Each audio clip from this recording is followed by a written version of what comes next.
Hey, what's going on, everybody? Welcome back to the Chasing Dreams podcast with Charlie and Justin. We're on episode number 125 on a beautiful and somewhat warm April morning. I don't know. It seems warm compared to what it normally is. And then geographically, it seems kind of commonplace to say it's warm and it's only 45 degrees out. Right. But it was, gosh, what a weird weather day. It snowed this morning. Well, so it was raining. Yeah. And then, because this is all in the time span of maybe an hour when I was at the gym, maybe 2 hours, where it was raining, and then it was like sleeting, and then it was snowing. Yep. And now it's sunny. Yeah. With an ominous looking group of clouds that are headed our way. It is. It's the most bizarre weather patterns I've seen in some time. Speaking of bizarre, I guess we'll kind of start up with a news brief, even though we really don't talk about the news or culture or anything like that. But how about Dwayne Haskins? Oh. So geographically, where you and I live, predominantly Steelers fans. Yes. Even though we're in Ohio, we're closer to Pittsburgh than we are Cleveland. And Dwayne Haskins, for the non-football fans, is a quarterback for the Pittsburgh Steelers. Played formerly for the Washington Commanders. Is that their new name now? Commanders. So. And was a quarterback at Ohio State, which we also have. Ohio State. We have a ton of Ohio State fans around here too.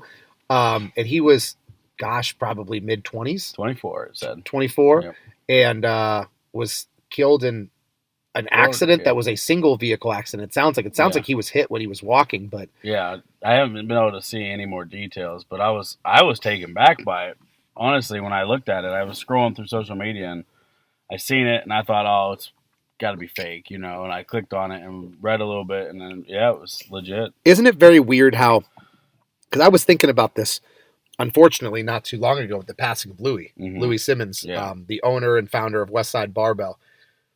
When these famous people die, it's always very, very shocking, and it's strange because you'll have people in your life that you know personally, not that you're necessarily friends with, but people who you've known before, or people that you've seen before in your community that die. And it's almost like less shocking than when a celebrity dies who you don't even know. Yeah. It's almost like and I think that part of it is with social media. Like with social media, there's full transparency, at least to the degree that they're allowing you to see into people's lives. So it's almost like these people. Like, I feel like when Louis Simmons died, that was like, not that I was emotional and crying, but I was like, oh my gosh, like that kind of took me back for a minute, Well, I think especially with the people that are like pivotal to a movement or like pivotal to a culture. Yeah. Louis changed the game as far as powerlifting goes. Yeah, if there is no Louis, there might not be powerlifting as we know it. It wouldn't be as big or as amazing as it is as a competitive sport now. So with those situations, I agree. It's like it's wild. Like when Louis died, I haven't followed this sport for very long, but I was like, man, that's unfortunate for future powerlifters coming up. Well, because there's huge ramifications when someone like that passes, because it's not only a cultural icon, but then also the knowledge that was passed on. Yeah. Like it's almost like a pyramid scheme where every powerlifting coach or anybody that's ever taught strength sports has used something from Louis. Yeah. Like it's kind of like, what is it, 6 Degrees of Kevin Bacon, right. Where I feel like everybody is somehow, at least academia, their academics are somehow related to Louis. Mm-hmm. So we've all taught something to our athletes that stems from Westside Barbell methodology, for example, like the conjugate system. Like one of the big thing that Louis was known for was he was a student of the game, so to speak, and he loved learning and researching. So he read all these books and he got Russian textbooks because Russian strength sports were kind of king during his come up. And one of the things Louis was famous for was putting together the conjugate system. So what the conjugate system did was, and this is a very oversimplified explanation, but basically it combined lifting fast and lifting heavy. So you have heavy days called max effort days. So those are where you would do your traditional powerlifting rep ranges. Like you're not doing a ton of repetitions. You're just doing 1 or 2 or 3 or 4 or 5 or whatever as heavy as you can, basically. Then the other days were called dynamic effort. So max effort is super heavy. Dynamic effort is super fast. So basically how fast exactly. How explosive can I be with this movement? And then he combined those to form the conjugate system, which is combining the two of them together in alternating days and alternating patterns. Basically, again, that was a compilation of all the things that he researched. He was the founder and the creator of what's called the reverse hyper, which is basically like a back hyper extension, but instead of bringing your having your legs locked in place and bringing your torso up and down, the torso is stationary and the legs are kicking up towards the ceiling. I know that people who are unfamiliar with the reverse hyper are probably not doing it justice by explaining it well. Right. But that was kind of pivotal and crucial in saving Larry Bird. Like Larry Bird, Basketball Hall of Fame player, he was actually set to retire early because of some back issues. And the reverse hyper that Louis created is what continued his career. So he was so instrumental in so many different avenues of, again, not powerlifting specific, but all of sports. Right. Like, I don't think there's a single strength and conditioning coach in the world right now that doesn't use something that Louis came up with. Yeah, even if they say they don't. Like bands and chains. Yeah. Anybody who uses bands and chains for what's called accommodating resistance, where if you tie bands around a bar, the further the bar gets off your chest on a bench or the further it gets off the ground in a squat, the tighter it is. So it makes it harder at the top. Right.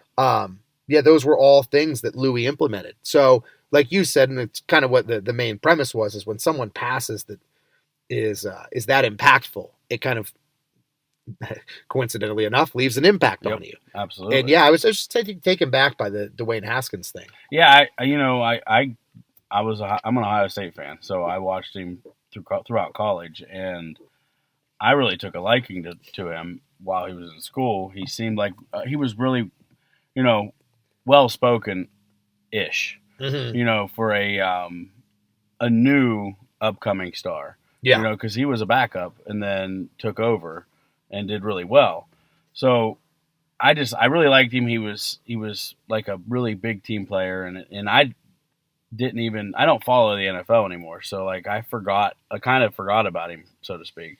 But then to see it, I was like, wow, that sucks. Yeah, and it's kind of, I know that it's corny, but at the same time, I think it's worth mentioning that something we all need to be self-aware of is how important the day-to-day is. Absolutely. So like you and I were talking before we recorded and said, a couple minutes ago when I left the gym, I could have gotten hit in the parking lot and got killed. So it can happen. Like, I'm sure when Dwayne Haskins woke up this morning as a 24-year-old NFL player, he didn't think, I wonder if today's my last day. How should I conduct myself? Right. It happens so swiftly, and so it's finite. I think that one of the things that make those situations, and it's not that I want to get too grim or talk about negative aspects such as death, but like one of the things that's difficult for me is I feel like I like to consider myself a problem solver. Yeah. Like that's what I do. Like that's as a teacher, as a trainer, like you have this problem, you're not fast enough. Okay, we're going to solve it. Yeah, we're going to fix that. Okay, you're overweight. We're going to solve that. You don't understand this content. You don't know how to multiply. We're going to solve that. And the thing about death is it leaves you no opportunity to solve the problem. Yep. So the problem final. is final. Yep. And I think that there's no going back. There's no second chances. And it's kind of, it's scary. Yeah. To think about. To me, that leads us right into a really good spot. And I typically am not the one to steer the conversation. But it leads us into a good spot to talk about don't put something off till tomorrow. Yeah. If you are doing something like, I think about this a lot when, back when I first started losing weight, I spent, I don't know, years maybe, not waiting, just wait until tomorrow. I'll wait till Monday, or I'll wait till the first of the month, or I'll wait till the first of the next quarter, and then it'll be go time. Sometimes you don't have that. Yeah. And even if you don't arrive at your destination that you want, the process is part of the fun. It's almost like an anti-procrastination message. Yeah. Because I find myself doing that too, where, and it's in significantly less serious matters than this. Yeah. Like not like even life or death situations, but with me, if I'm having a conversation, or with someone and I get a text message and I look at the text message and say, oh, I'll just answer that back later. Well, there are times when I'll go a lengthy period of time and not respond to that text. And then I'll forget about it. And what I need to do is I need to just handle issues as they come to me. Like this sounds so ridiculous, but there's times where I'll literally procrastinate going to the bathroom because I don't feel like going right now. Yeah. And I'll just go to the bathroom in a minute. I'll go in 2 minutes. I don't want to. Or if I haven't, I never have it, but if I actually had some free time and I'm on my phone and my phone's dying and it's at 3%, I got to get up and get a charger. Nah, I'm too lazy. I'll just get a charger in a little bit. And then the phone dies mid activity, whatever. That's a good example too. Like you just, we do that societally a lot. Mm-hmm. And it seems to be more and more commonplace and it's accepted way more than it ever was, especially like when I was a kid, or I'm sure before we were born, like when our parents were our age, or younger, whatever. But it wasn't that way. People, you did things with a purpose, and I think that that's something that I'd love to see happen in our society, where people move more into the purposeful living. So what you eat, how much you sleep, where you're going, what you're doing, is all steered in the right direction. Because I think more people would achieve their dreams and goals if they did that. But you also would have less of that, what if? Mm-hmm. Like, I always think about it like when you die, do you get that reflection period? Like, and nobody can answer this. Obviously this isn't a question that can be answered, but when you're dead, do you get to look back and reflect on the things that you did and the things that you didn't do and your regrets? Well, I think to the best of my knowledge, that's kind of the premise behind reincarnation. Yeah. And people that believe in reincarnation, where when you die, there are certain things that, and I wonder if any of our listeners are believers in reincarnation, then hopefully they can educate me and correct me if I'm wrong. But I think that with reincarnation, the belief system is one that's structured so that when you pass, when you die, there are things in your life or lessons in your life that you didn't learn. Right. Like you missed stuff. There were signs and symbols trying to get you to understand something, but that self-actualization or the self-fulfillment or understanding what life is all about, there were certain stages that you missed. So then you get reincarnated or brought back to life in another form, either as like an animal or something. And that process continues until you finally have the epiphany and the aha moment where you understand it, and then you go into the eternal, into the afterworld. And the catch is that you don't know that you're on your second life. Right. And this could be, in theory, based on that, this could be my fourth go round. Yeah. Maybe I've lived 4 different lives and I still haven't figured this crap out. Yeah, right. So, and then at the end, it all gets connected back together. And I guess I'm not saying that I expect everybody to know everything. Sure. But try not to leave things untied. Mm-hmm. Like if your shoe's untied, don't wait until you get across, to the next block to tie it. Tie it right now. Yeah. If you have the desire to lose weight and change what you look like or change how you feel, do that. Mm-hmm. Well, I think there's so we talk about that in terms of fitness all the time. All the time. Like we always say that today's the day to start. Don't put it off. The other thing that goes along with that we talk about very frequently is like self-sabotaging behaviors. Mm-hmm. If you mess up your breakfast and have a bad breakfast, don't scrap the whole day. Yeah. You can eat clean the rest of the day and do minimal damage. Right. But I think that it's also a lesson in productivity. So for me, there were times where I said to myself, you know what? I remember this was very recently, like a couple months ago. I had this one week where I said, this is what I'm going to do this week. I am not going to procrastinate anything. So the second I see something that needs done, like if I'm walking and I see, I don't know, a piece of garbage on the floor in the kitchen, I'm not just going to leave it there and say, I'll get it later. I'm going to just pick it up and get it. If someone texts me and I'm by my phone, I'm going to text them back immediately, no matter what. And it was amazing how productive I was for that week. Yeah. Because it was just one of those things that I was cognizant of. Mm-hmm. So I was actively thinking the entire week about, do it right now. Do it right now. You told yourself this week you would do it right now. And I continued that process. And it was pretty interesting how it helped me be a lot more productive throughout the week. It was cool. Absolutely. And that's something that maybe I'll try. Yeah. Because I do that quite often with like the texting thing, and it's not on purpose. It's I'm driving a lot, Mm-hmm. and my truck will read a text message to me. Well, I'm like, oh, I got it. Well, as soon as I get stopped, I need to text them back or call them or whatever. But then I get stopped. Somebody comes up to the window, and I get busy and get doing what I'm doing, and I completely forget. I get home at night, and it's 8, 9, 10 o'clock at night, and I'm like winding down for the day, and I'm like, oh man, I forgot. Yep. I forgot to text that person. So yeah, that's something that maybe just push reply or say reply and answer them back. The other thing that this kind of leads me to think about is our New Year's resolutions. Yeah. Because I was thinking about this actually, coincidentally enough, yesterday, where I was thinking about like our New Year's resolutions and if we're making progress and all this stuff. And I thought about like our, meaning yours and I. Yeah. The one New Year's resolution that we shared was interviewing 10 people for the podcast.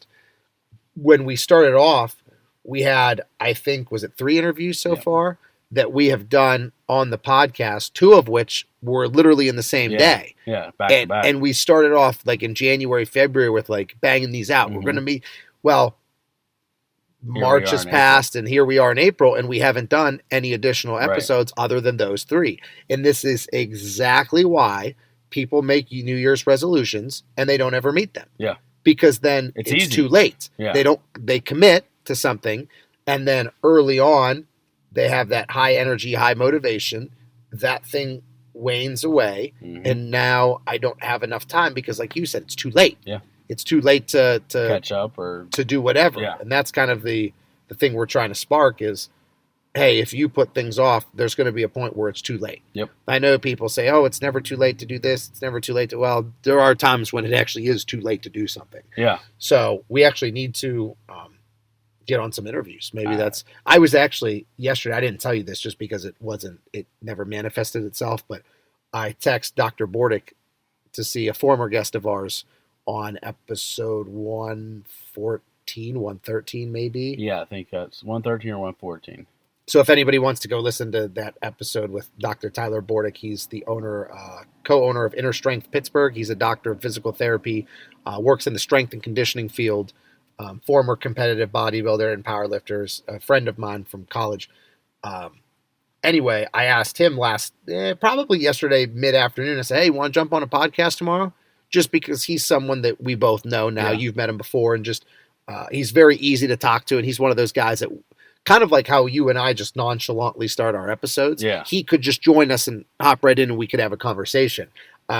Now, again, the reason I texted him yesterday is because I was thinking about this. Yeah. I thought, initially we were banging them out, and then now we need to get some more people back on. So Absolutely. Definitely something that we should set a goal of, short-term goals, in order to meet the long-term goal of getting 10 people, because we're still on pace for it, but on pace slowly turns to behind pace, which turns into too late. Yep. Because there's always more time to play catch-up in your brain, and there's not. I agree. So, hey, that sounds like a good place to go to a commercial break. So let's go to a quick commercial break, and we'll talk more about some training updates when we come back. As listeners of the Chasing Dreams podcast, we know that you demand the highest quality at all times. If you're interested in quality, look no further than Beast Mode Baking. Beast Mode Baking aims to bring the highest quality, creative, and of course delicious baked goods to your home with nationwide shipping. All orders need to be pre-ordered to ensure they're packed fresh and shipped out to you as soon as possible. Beast Mode Baking offers a flat rate of $15 for shipping due to the size and weight of the cookies and doughs. So if you're interested in Beast Mode Baking, please contact CEO Shannon Knorr. That's at SKNORR13 on Instagram and order your delicious baked goods today, because every time you support them, you're supporting the podcast as well. And we're back from our commercial break. All right, man, prior to the break, we talked a lot about doing things when they become, basically doing things when they pop up. Yeah, when they're apparent in your mind. Yeah, anti-procrastination, that stuff. And we just said that we'll go into some training updates and life updates. So what the heck's new in your world? Anything fun and interesting? My kid. Yeah. She's walking, starting to talk, running around every 20 minutes. I clean the house. 20 minutes later, it looks like a toy factory exploded. Mm-hmm. I do not understand how a 20-pound child can destroy an entire house in like a matter of minutes. Yeah. But it's awesome. She's crazy. You've always had pretty good perspective of parenthood in terms of being thankful for crappy things. Yeah. So yeah, like I don't know why that is, but like it seems like you have always understood that even in the crappiest times that like there's going to be you have perspective of it. Like I'm going to look back on this and I'm going to miss this someday. Yeah, for sure. When she's this little or whatever. So that's always nice, and I think it's probably because I could be wrong, but if I had to figure out like why is Justin like that, probably because you've been ruminating on it for so long because everything you've done about in your whole life was about that girl before she was even here. Before she even knew she was existing. Like even like when you like the weight loss stuff, especially with the weight loss stuff, where I remember one of the first conversations you and I had was, I want to change my life because I want to have kids, and when I do have kids, I want to be there for them and not die an early death. Yeah, I wanted to be there and be present. Yes. So I didn't want to be the parent that's sitting in the chair while they're out in the yard playing and playing ball. I didn't want to be that sideline parent. I wanted to be the one that not coach I don't want to coach softball because she plays softball because I don't know anything about softball. So I'll be the sideline parent for that. But if she did something I like and know, I didn't want to be unable to participate and help. Well, and that was like even one of the first things you told me within that conversation was about improving your health so you could physically be able to do those things like pick her up and run around with her and all that stuff. So I feel like everything that you've been doing in your adult life, well, at least the past 5 years or so, has been with the thought of her, because even though your weight loss journey hasn't been 5 years, the thought of starting one has been really ramped up. Yeah, starting to get present. And so I think that because of that, when you're so centered myopically on one thing, I think that you tend to develop a proper perspective of it, which it seems like you have. So it's cool to see that you're very self-aware as you're going through all this parenthood stuff that normally parents would take for granted or just wish away. Most parents I know that have kids are like the same age as Sutton or have had multiple children hated the first year. Not the kid part, not like the experience, but the, you go 6. I mean, I bet you I went 6 months where I didn't sleep more than an hour or two a night. So that's hard. Yes. It was not easy, but I loved every freaking minute of it. You know what I mean? Like it was like, I wouldn't change it for the world. If I could go back and get 8 hours of sleep every night that I only got 2 because she was up crying, I would say absolutely not. Well, I think wisdom comes with age, obviously, and you having your first kid in your 30s, that's not old to have a kid. No. But compared to a lot of people who have kids not when they're 31 or 32, but when they're 21 or 22 or even younger, 20, 19, 18, whatever, you haven't developed the wisdom and you kind of need to learn on the fly. Right. Whereas I feel like at least from a social perspective and from a relationship perspective and a spiritual, emotional perspective, you were really mature when you had your kid. So again, that helps develop a proper context and proper vision and say, okay, I can look at this objectively because I'm a little bit more mature than when you're forced to mature because you have a kid. You were ready mentally when you had her. That was one thing that people always say, like older people, like our parents and our grandparents will always tell you, you're never going to be ready for kids. So if you're waiting until you're ready, you're not going to have them. Yeah. And I wanted to prove people wrong. People always look at what you say when you say, I'm not ready yet. I have things I need to get accomplished beforehand. They think you want to have a nice house, a nice job, a bunch of money, and real nice cars, and have all the things first. So in essence, when they say that, their interpretation of that, and they say you'll never be ready, they're right. They're right. Based on what they're thinking. Yeah. And what I meant was I wanted to be mature enough to not make mistakes, like crucial mistakes. Yeah. Obviously, I've already made several mistakes. Thought she wasn't sick, thought she just had allergies, and here she was sick for 3 weeks. Mm-hmm. You know what I mean? We've made some mistakes, but crucial mistakes that are going to impact her life and at a negative, way. I wanted to learn the lessons to be able to have the foresight to see things. So I waited. And it was we waited. We made that decision as a couple to let's take a breath and wait. Well, I think there's benefits there too, just in terms of your family structure, yeah, and the logistics of everything, because you both have good jobs and have well established. And then relationship wise, I feel like they're, in my opinion, and everybody can have differing ideologies regarding this, but I think that it's best if you do have a significant other to have time of your life for an extended amount of years where it's just you two, and then throw in the child dynamic, right? Because I think that's imperative that you get time with your wife or with your husband or your spouse, just spending time with them for a couple of years, just you guys. Yeah, and that was one thing that I shorted her with was, I did it for Sutton, but I wouldn't do it for her, and that's how I think sometimes she feels, but she don't, because I've actually said that to her, and she's like, "No, I understand why you did it for her. It makes sense." Yeah, but if I could change, and if there would be one thing I guess I could change, I would have did it. I would have did it 10 years earlier. I think that would have still allotted me time to have learned some lessons from the weight gain, but it would have also given me some more youth, on this side of it. That's interesting. It seems almost like a paradox in the sense that we're saying how beneficial it was that you waited. Yeah. But if I could only go back, I wouldn't have waited. Not kids.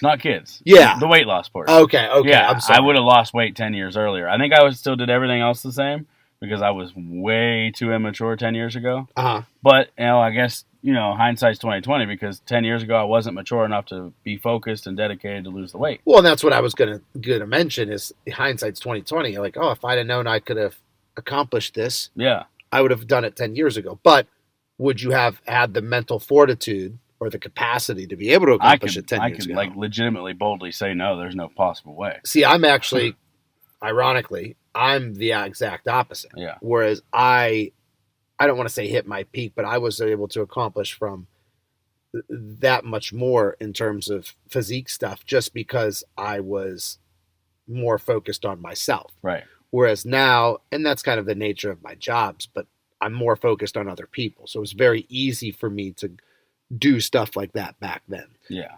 So I guess that you could argue that I was mentally immature back then because I only focused on myself.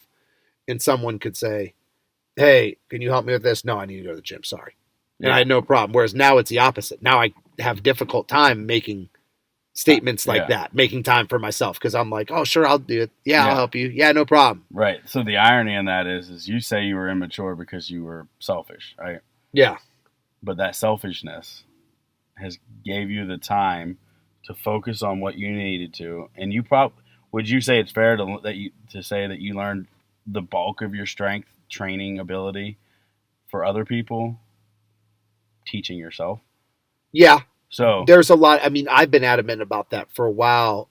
The fact that I try to not recommend anything that I haven't done or tried myself. Right. So like diet strategies and stuff, I've been kind of because I've been really interested in this stuff for half my life. Yeah. I'm 32 years old, start strength training at like 16 and stuff. Mm-hmm. So for half of my life, I've been doing this and I've always been really interested in it. So there's been a lot of trial and error on my part. Like, and really, how can I teach someone to do something that I've never done? Or how can I say, this is, the textbooks and the literature and the anecdotal stuff that I hear from other people says you should feel this way. Well, I want to feel it. Yeah, let me feel it first. And I will say, hey, because that was, it's nice that I can have this conversation with you because you and I have been through it, where you wanted to do a ketogenic approach. And I told you that I would help guide you based on my knowledge of the ketogenic diet. But I initially gave that disclaimer. I've never done this before, me personally. So there may be some trial and error on our part of things that, I didn't expect or things that we had to change just because, hey, man, I've never done that. Right. So when I do diet strategies and ultimately the best diet strategy is the one that's sustainable. Yeah. So I can find sustainable dietary practices for all my clients that don't involve keto. I don't need to do a ketogenic diet. But what I need to do is I need to do a ketogenic diet. That way I can help. So you can put that in your playbook. Yeah, and say, hey, I did it. This is what I found. This is what I like. This is what I didn't like. Here we are. Because again, I'm not going to recommend. Now there are certain things like taking a certain supplement for a certain reason. Not that I have to try every supplement in the world or do every exercise in the world, but again, when it comes to lifting, like exercising, strength training, I'm not going to try to teach someone to do an exercise that I don't do. One of my like pillars that I stand by is whenever I'm doing a lift and I'm teaching my athletes or my clients to do a certain exercise, every exercise that I teach, I can do it better than them. Yeah. Now that doesn't mean I'm stronger. So if I teach something like a squat, like I may not have the strongest squat out of anybody that I train or anybody that I coach or teach, but as far as the technical execution of the lift, it's pretty. I'm going to make sure that I'm better than you. And the reason is because I wouldn't feel comfortable teaching someone to do something if they're better than me at it. Yeah, that makes no sense. Same reason for me when people ask me to help, like, if we were on video, the air quotes, be a coach and coach them in weight loss. And I'm like, yeah, I mean, I'll give you a hand, but until I have mastered this thing, and then mastering it, I mean, I'm down to 10% body fat and kind of where I want to be. I don't think I've mastered it yet. So what gives me the right to teach you? Do you know a great quote I heard? And I'll give, I don't know who said the quote, but Dr. Ryan Livingston, who is a former podcast guest, and people know that he is one of my business partners and my chiropractor. And Dr. Ryan said this quote. I wish that I had asked him where he heard this from. It might have been him, but he said, never take advice from someone you wouldn't switch places with. Right. And I was like, wow, isn't that the truth? That's like very powerful. It is, because I've never heard it. That's the first time I've ever heard it. Like, never take advice from someone you wouldn't switch places with. And it kind of, what it does too, is it also suggests taking criticism for what it's worth. Yeah. Like the saying that I use is the loudest boos always come from the cheapest seats. Mm-hmm. So if someone has an opinion of you or says something about you and they're like beneath you, like, I wouldn't switch places with that person. So why do I care what they say? Right. If they're like, if I'm doing something, like if I'm opening a gym, okay, and I have people saying, oh, he's never going to make it, blah, blah, blah, blah, blah, and they're living paycheck to paycheck, why do I care what they say? Right. They make less money than me, so why are they what suggesting? Gives you the right to criticize me? Exactly. Why are you talking about what I'm doing with my money and you don't even make as much money as me? Not that I think money is important, but it is very important. But yeah, I agree exactly with what you're saying. An example, and it could be anything. Like, I'm not going to take advice on strength training from someone who's weaker than me. I'm not going to take advice from someone who is fatter than me on how to lose weight or whatever. Now, granted, I'll have to go counter to that and say that there are instances where knowledge doesn't always equal experience necessarily. Like, there could be, some of the top exercise science doctors and physiologists in the world. One that comes to mind is Dr. Wilson out of Tampa, who's like the leading research in muscle building science, or the leading researcher in muscle building, like hypertrophy science and stuff. And the dude looks like he's 120 pounds soaking wet and skinny, but he knows more about building muscle than any human on the planet, literally. So like, there are instances where it's like, okay, this guy certainly knows what he's talking about because he has the academic knowledge to support it. And then vice versa. You do have another couple cases that are rare where someone has an unbelievable amount of muscle, but they have no clue what they're doing. They just have superior genetics. Yeah, their genetics are just off the hook. So it's kind of like the bell curve. Yeah. You're going to have people on both ends, but the majority of people are going to be where they are because of what they know and what they've done. Right. So I thought that was a good quote. No, I love that. Don't quote. Take advice from someone you wouldn't change places with. I'm going to put that in my repertoire. And like I said, what it alluded to for me initially was obviously like seeking out helpful advice, but then how do you interpret bad criticism too? Like, oh, this guy's below me. I don't care what he says. Yeah. Forget him. Yeah, exactly. It's you gotta. It's like I was always told, take that with a grain of salt. Yes. And my dad essentially said the same thing. He would always say, consider the source. Yeah. Like if somebody said something, consider the source. Consider who it's coming from. Like, and I was really bad at that for a long time. I hang a lot of, so if I have respect for somebody, and I try to respect everybody, right? But if I have like a high amount of respect for you, like almost like a reverence, above and beyond. Okay, you're what you're saying is quote unquote gospel. If you start, just for example, if Arnold, I didn't know him, but because of what he looks like and what he's done to the strength in the bodybuilding industry, were to start talking to me about safety. Yeah. I would, when I was younger, I would take what he says as gold because of his status. Yeah. And my respect. Just because he's a world famous politician and bodybuilder doesn't mean he knows much about oil field safety. Exactly. Yeah. So, but now I am learning more and more and more to take it with a grain of salt. I'm not going to take you for granted if your opinion matters. But I'm going to weigh it. Well, I think that's kind of something that you and I have talked about all the time, is giving the full disclaimer of, we have a podcast that centers around trying to get people to obtain some semblance of a success. Yeah. But we ourselves are not at that level. Like for me, okay, let's say I'm a quote unquote expert, because I definitely don't think I'm an expert of anything, but let's say that exercise and sport, human performance is my area of expertise.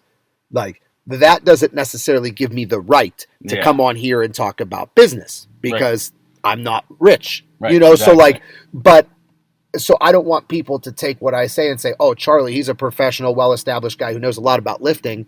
Let's take his financial advice too. Let's take his relationship advice too. That's not what I'm suggesting. And you and I have been really adamant about that from the beginning. Like, hey, guys, we aren't trying to come at the last thing that Justin and I wanted to do to our listeners was sound like self-righteous and preachy when we come on here. Exactly. Like we don't. The funny part about it all is, and we've said this a multitude of times, is we actually don't know anything about being successful, which is why we have this. Exactly. We're trying to figure it out, because sometimes when you think things out loud, it's like when you're looking for something. Like when I'm looking for something, I talk to myself like, okay, I checked the drawer. I know it's not there. Yeah. You're basically vocally. Process of elimination. Yeah, you're verbally problem solving. Yeah. And so this is kind of like us talking out our problems on why we don't have the degree of success that we're looking for. Right. We're talking to other people who are more successful than us, that know more than us, that could probably guide us in the right direction. So yeah, that's kind of the entirety, or the premise behind the entire podcast is that. It would be like the Caught Dreams podcast if we thought we were the one. Yeah, not chasing dreams.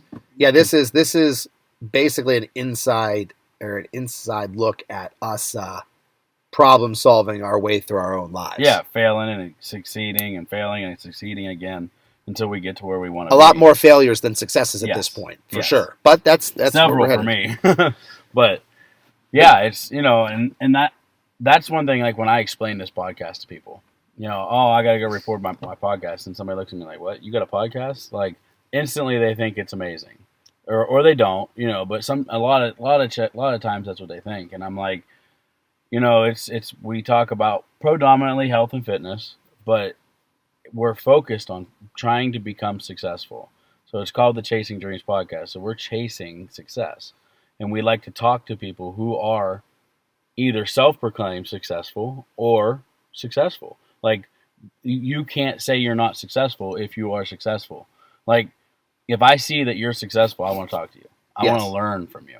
Even if you don't think you are that person. And we've had several guests that align with that. Like, they don't think they're anybody, but they are a big somebody to a lot of people. Yeah, hey, I'll come in on I'll talk on your guys' podcast, but I don't know why the heck you want me on. Right. But sure, if you have any interest in me, then yeah, we'll do it. That's fine. And then I get in my truck to drive home later that day, and I'm like absolutely mind blown. Yeah. And running through the playbook in my head again. I can't wait until we get it edited and dropped so I can listen to it again. Well, and I think that the important thing for everybody to recognize is, not to get too off task or off topic here, but like there's somebody out there like that for you. Yeah. Everybody has somebody that is a good reason for them to wake up in the morning. Yeah. So someone is inspired by Justin. Someone is inspired by Charlie. Somebody looks up to you a lot more than they're able to vocalize or able to process or even able, like they're not able to explain it to you. So you may not think that you're a successful person, but then again, relativity. Who are you comparing yourself to? Because there's a lot of people, no matter how unsuccessful you are in business or relationships, there's somebody out there that's envious of your success so far. Yes. You're a lot further along than someone else. Now, the interesting thing is you're never going to be at the end of, you're neither at either end. Yeah. There's always going to be someone more successful than you, and there's always going to be someone less successful than you. Yeah, and I don't even, I like that you said envy, right? But I don't even think that it's always envy.